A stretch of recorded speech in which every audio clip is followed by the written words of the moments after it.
Now we'll be moving on to the first metabolic cycle of today's class, that is glycolysis. This is the simplest picture showing how glycolysis happens in our body. I have told you that glucose is the major metabolic fuel in our body, which is taken by all of the tissues, majorly brain.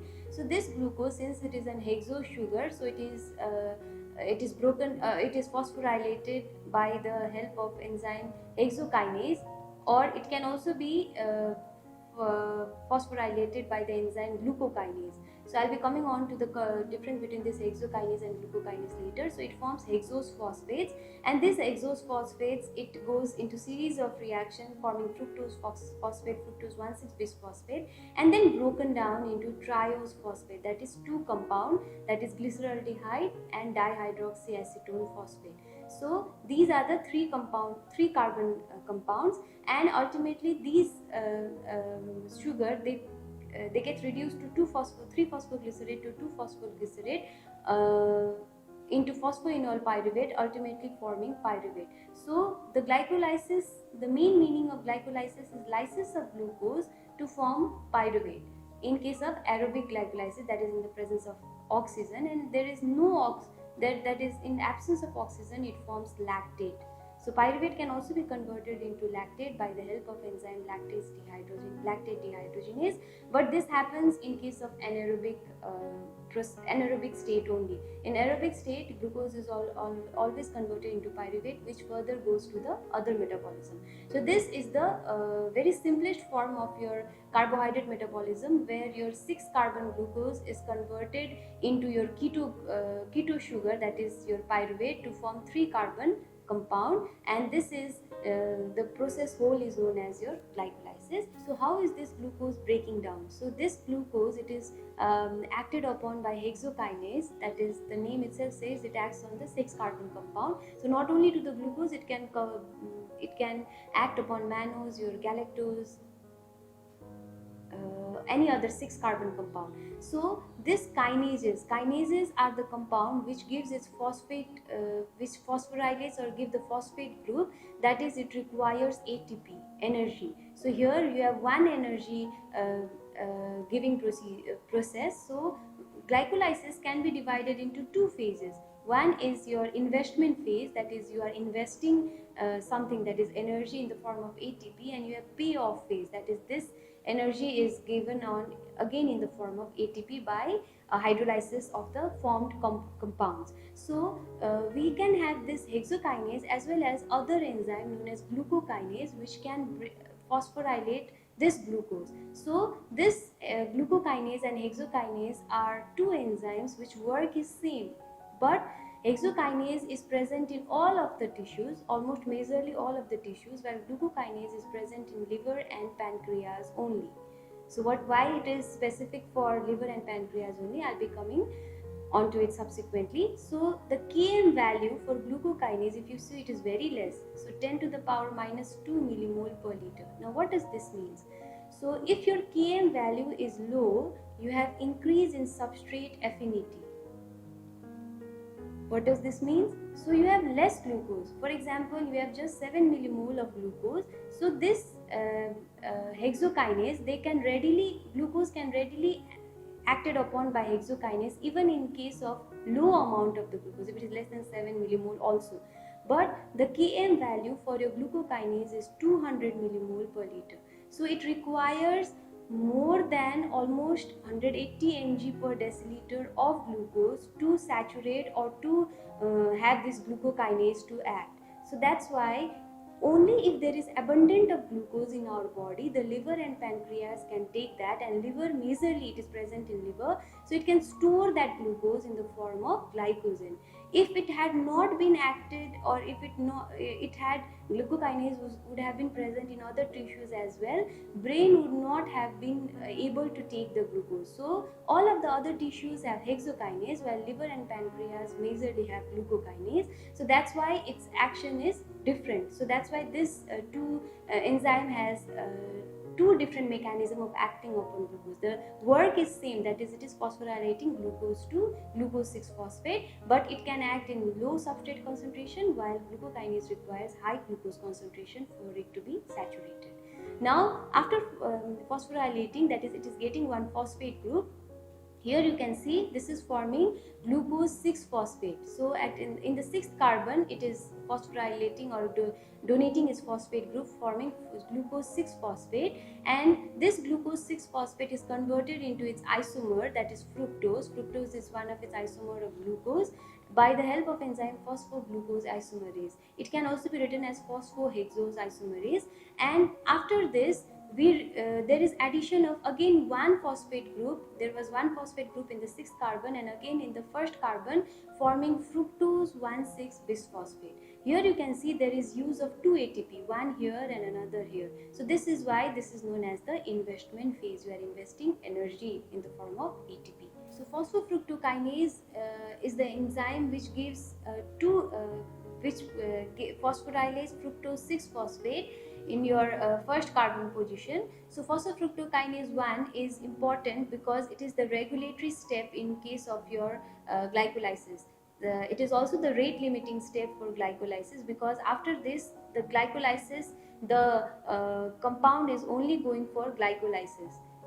Till here, if it has been formed, the glucose 6-phosphate can go for glycogen synthesis, can also go for HMP pathway. So that's why these are only the regulatory step, the hexokinase. But here, after coming on to the phosphofructokinase, it is the rate limiting step because it can only move for the glycolysis further. Now, after this, you have payoff stage, that is, you have invested 2 ATP, that is in the as energy, and you are paying off, that is, you are getting energy only at the end of the process of glycolysis. Now this 6 carbon fructose 6-phosphate is broken down by the enzyme aldolase. That is, aldolase, it is mainly acting on the aldose sugar. So fructose that is, it is breaking it down into glyceraldehyde 3-phosphate and dihydroxyacetone phosphate. You all know that these are the 3 carbon compound, while this is then aldose sugar, this is the ketose sugar. Now this aldolase, it breaks down fructose 1,6-bisphosphate to both of them, but dihydroxyacetone phosphate is again converted by the help of an isomerase to again glyceraldehyde 3-phosphate. So you will have 2 molecule glyceraldehyde 3-phosphate. After the formation of 3 carbon glyceraldehyde 3-phosphate, with the help of an enzyme glyceraldehyde 3-phosphate dehydrogenase. Now here you have dehydrogenation, means you are removing or you are getting one NADH in the presence of catalytic activity of glyceraldehyde 3-phosphate dehydrogenase. You can see the change in the structure. Here you can see there is this aldose sugar, there is the conversion of your glyceraldehyde 3-phosphate to 1,3-bisphosphoglycerate. That is, you have phosphate group in the 1st and phosphate group in the 3rd carbon, and this whole compound is ultimately going to give you the further it is further getting oxidized to the smaller compound. So what happens is, here again 1 ATP is liberated by breaking down of 1,3-bisphosphoglycerate to 3-phosphoglycerate. So the phosphate from the 1st carbon is removed, and this NADH is ultimately giving you energy in the once it goes to the electron transport chain, which we'll be discussing later.